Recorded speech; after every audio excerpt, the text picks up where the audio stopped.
Greetings. How are you doing? What's showing up in the field, lighting you up, turning you on, and illuminating the gorgeous, gorgeous miracles that are showing up for you?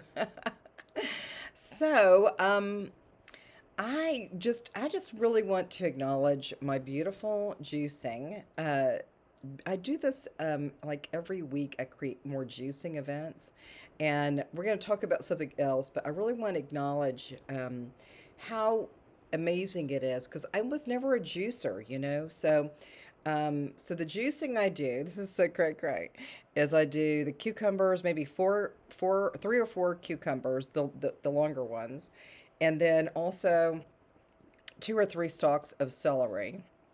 And then I like beets. So my dad was Ukrainian. So I really like to infuse that beautiful beet energy. Sometimes it's an amber color, but most of the time it's red. And the red always wins over the cucumbers and the celery.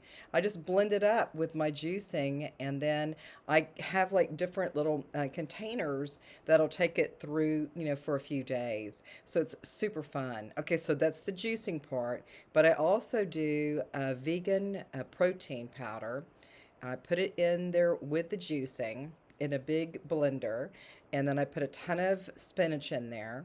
And then I also add a little bit of little blueberries and maybe half of a banana. Super fun. So these are some really neat things that it's part of my practice. So I think I had a really neat review the other day talking about the holistic nature that I do, but absolutely love juicing, and it's so crazy. So I feel like it's kind of like a sacred or spiritual uh, conversation with myself when I'm working with, kind of bathing the things, the cucumbers, and sometimes I'll put a green apple too in there. So those are pretty fun. But yeah, it just seems like it's a really neat space. So I really just wanted to share that and just shout out that whatever you're doing with your protein drinks, everything that we do is pretty much vegan. A little bit of whey in there, but that's all helping us feel a little bit better. Okay, so the story I want to talk to you about today, I'm gonna take another sip. It's pretty yummy. Mm, so delicious. So delicious. And there's so many flavors. I don't know which one is my favorite, but all together, it's like a fun party, right? So super fun. Okay, so I was thinking today about, when I was a teenager, and I'm not going back into the subconscious mind, but just kind of illuminating something that might be beneficial for you and also for me, beneficial for me to reinforce some beliefs that I created when I was a teenager, right? So it's like nobody did it for me. I did it in my own way. So back then I was a teenager and I was I was dancing. I was a ballet person. I was a tap person, and then we also did this beautiful jazz dancing, and we would do it at different theaters. So I was doing a little bit of that. It was really, really fun, and it was kind of a special time. And then I realized through all of that, because I was there like Monday through Friday after school, and then I had some really neat benefits there. I could help with the younger kids when they were coming in, and then after all the younger kiddos went out, then I got to have all my lessons, all my dance lessons. So super fun. Okay, so and then something showed up for me that was kind of like, what's happening now? So because I was still going, I was in high school, and I wasn't doing too much homework. You people over there need to do your homework. So I was busy, I was like super duper freaking busy. And then I noticed that I had a problem kind of going to sleep because when I was at work after school, I would be tending to that, and then I would be super energized by the energy of the dancing that we were doing. And it was really, really fun. I loved it, but I started to have problems with going to sleep. I don't know. Maybe you've had problems with going to sleep. Like now I love going to sleep. I just love it. I just call it my chamber. I'm going to go to my chamber and feel really good. But back then I really didn't have those. Yeah, I didn't have any other ideas. So I want to share what I found for myself when I was maybe like 15 or 16 years old, maybe or maybe even 14, I don't know. But I realized that the sleeping was a problem. My mind was just like, "Blah," it's like all over the place, right? And it wasn't bad stuff. It just was, I was like, it's like I had like all this caffeine or something, which I didn't, but I just felt so alert when it was time to go to bed. So then I decided to make some thoughts and changed a few things about my time getting ready to go to sleep. And I was just a little kid, like just like a little teenager. But then I found a couple solutions for me. And I thought, because I've got so many thoughts in my mind, it's through school, it's through, my dancing, career and all of these different things and, having fun and being a kid, right? I decided to focus on one thing it was in the bedroom, and I focused on one thing that really didn't have much of a it didn't trigger me. It just was an inanimate object, right? It just was an object that's there, and I don't really acknowledge it that often. I don't really have any emotion about it. And so what I chose was the doorknob. And it was just a simple doorknob. So, I had no emotion about a doorknob. I had no feelings or any triggers about a doorknob. So that was the best thing that I could find. I was like scanning the room, like, okay, so I need to focus on something that's not going to be busying my thoughts in my mind, right? And it was that doorknob.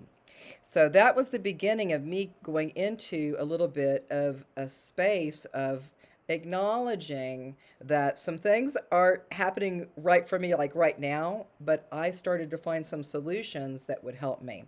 And so I started to focus on the doorknob, not on the door itself, but I would go in on my bed and I would close my eyes and I would put that doorknob in the center of what we call space, black space or just space, right? And then that would be the beginning of me kind of like focusing on something that doesn't really, it doesn't, it's just there. It's just an object and I don't have much skin in the game with it, right? So that's what was working for me. So I would do that continually, doing the best I could to clear the thoughts, the impressions, all the conversations of the day, and all the fun and all that. And then it became black. And inside that area of what we call that darkness or the blackness or the infinite, right? Maybe it's the infinite space. There was that doorknob, right? It wasn't on the door, but it was just an object that was in that space of the infinite, right? The infinite awareness. And so what I noticed is I would do that every night and it started to work. That I put all thoughts aside and I found a space where there was absolute nothing. I'm really good at getting absolute nothing. I've been really good at that in my lifetime. But then I still continue to focus on that beautiful little silly doorknob, that I thought had no meaning, no purpose really. I mean, it was just to open the door and shut the door, but it just seemed to work for me that I could focus on it and I could allow everything else to go way, way, way, and let me just be in a space of the infinite, the infinity or the cosmological experience. And then eventually that worked. It worked. And I never told anybody that I was able to kind of we could call them like close some doors of conversations or things or, doubts or any fears. There was none of it. It was just the most wonderful space, to be a teenager, to just start, recognizing that I could do a little bit better with how I'm looking at life and how I'm responding to life and how it's those responses are coming back to me with saying yes. And so that was really a beautiful experience with the silly doorknob, right? Like I wanted to go to sleep, but I was wired. And then eventually, what happened when because I was able to release the impressions, the thoughts, the words, the things that from the day or from the our life, I was able to just go into a space of just the I don't know, the infinite So that doorknob was the beginning point for me to have a one pointed focus, to feel a little bit lighter and to be able to go to sleep. It was like crazy. So eventually the doorknob went away, and then I would go into a space where there was the infinite, there was just the infinite. There was nothing else there. And that was the beginning, maybe when I was 14, 15, I can't remember. Maybe 16, I don't know. Who knows? But that's what was really a win for me. And I like it because I was a teenager and I was having a lot of fun, having a lot of fun and loving the dancing stuff and loving, going to school and then going to the dancing studio. It wasn't a long time that I did it, but it was enough that it kind of brought some new energy into my field with the dancing, and also bringing a little bit more of that awareness. If I didn't have the dancing and after school and all that, I wouldn't have probably gone into this kind of a meditative state, just kind of removing stuff, the noise of life, the noise or the lights, just being in that space of, you know, it's pretty easy now for me to go completely blank. And that was when I was little. And then even now I can go blank pretty easily. So-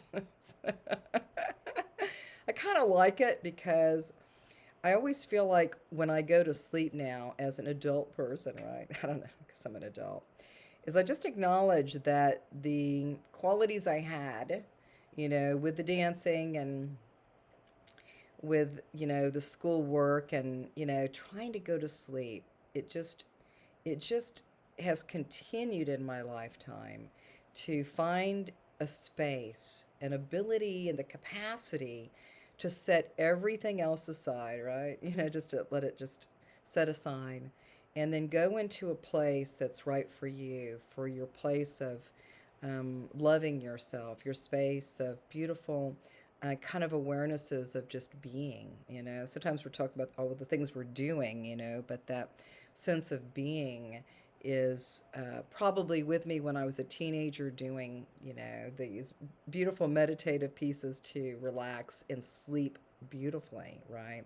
So these are some things that I like to share, and every once in a while it kind of circles around. It's like, hello, we're going to talk about it now, and I just kind of lean into the possibility that if there's something that you're working with and it's not working right, you might consider some other options, maybe something like this meditation piece.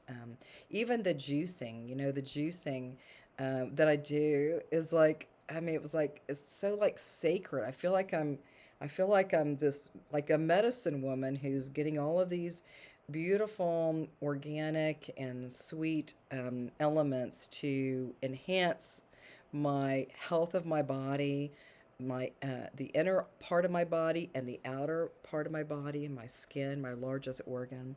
So there's so many good things that are showing up for, I think, for all of us. And I just wish you the very, very best. And I just really see you thriving in whatever it is that you're seeking, or whatever you're wishing to be.